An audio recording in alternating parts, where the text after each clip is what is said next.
Kompetisi basket di Kota Palembang saat ini masih jarang digelar, membuat komunitas basket di Kota Palembang menggelar kompetisi bertajuk Jambore Basket. Kompetisi mempertandingkan kelompok umur 10 tahun dan 12 tahun. Tidak hanya diikuti tim dari Kota Palembang saja, kompetisi ini diikuti sejumlah tim dari Jambi dan Lampung. Kompetisi menjadi wadah pebasket usia dini di Kota Pempek untuk mengembangkan bakat yang dimiliki. Kompetisi kelompok umur 10 dan 12 tahun merupakan yang pertama di Bumi Sriwijaya. Ini baru pertama kali sejarah terjadi di Palembang atau KU 10 12 tahun. Zaman saya 55 tahun belum ada.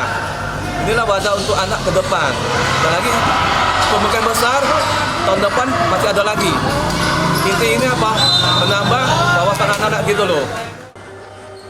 Penyelenggara berharap ke depan ada banyak kompetisi yang digelar untuk kelompok usia dini. Nur Muhammad, Kompas TV, Palembang, Sumatera Selatan.